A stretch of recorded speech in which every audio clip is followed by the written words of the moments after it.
Velkommen til TV2-nyhederne, og mit navn er Mads. Vi har de sidste 2 uger oplevet utroligt dårlige opførsel nede hos kantinedamerne på Viborg Handelsgymnasium. De har igen for anden uge i træk nu ikke haft Pixelburger på menuen. Det er yderst beklageligt, og rigtig mange elever står sammen i denne store sag for at kæmpe for at få Pixelburgeren tilbage. Næste uge er det vinterferie, så derfor er kantinen lukket. Bliver det 4. uge i træk i uge 8, hvor eleverne igen ikke får Pixelburger. Videre til dig, Jakob Valbæk. Hej, jeg står herude foran Viborg Handelsgymnasiums kantine.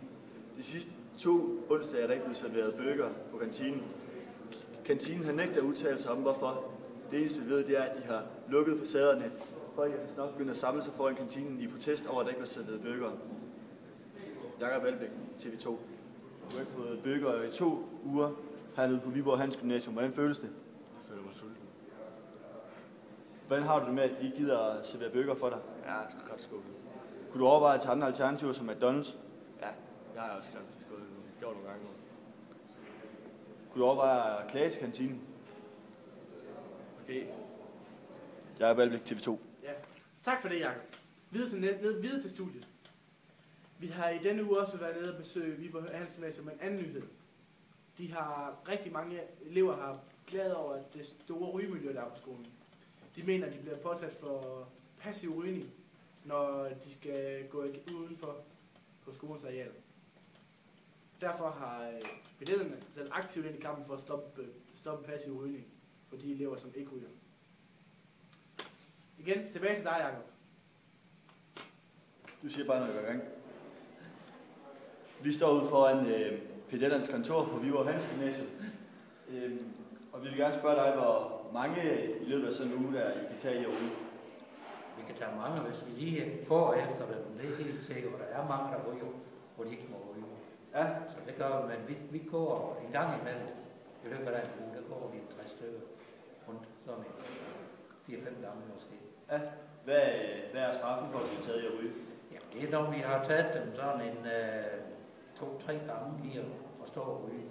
Så kommer de op til den respektive leder på den undervisning, de er inde i. Ja. Og hvorfor må man ikke ryge på Viborg Handelsgymnasium?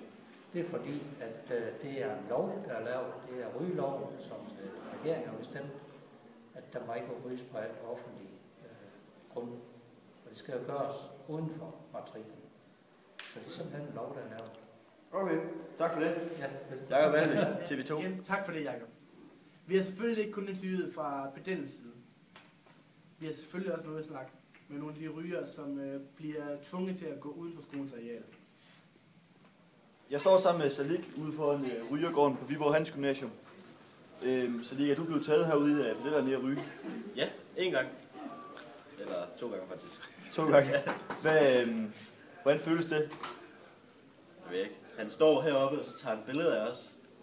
Og så venter han til vi går ind, og så snakker han med os. Hvad kan han finde på at straffe jer med? Han truer os med at sende os op til rektor. Okay. Og giver os en bøde. Føler du, at det er unfair, at I ikke må ryge på Viborg Handelsgymnasium? Ja, faktisk. Hvorfor? Fordi at det er jo kun rygende, der går ud frivilligt til dem. Altså det er jo ikke ofte, at dem, der sidder inde i klasselokalet, går ud. Så jeg tænker, at det burde ikke gøre nogen forskel. Selvfølgelig når vi er fri, og alle går ud af dørene. Jeg kan godt forstå, det er træls, hvis de får passiv rygning. Det er orden, det. Det er orden. Jakob Valbæk, TV2. Tak for det, Jakob. Det var alt for denne gang. Vi håber at ses igen i 22-nyhederne. Vi slutter af med dagens sjovklip.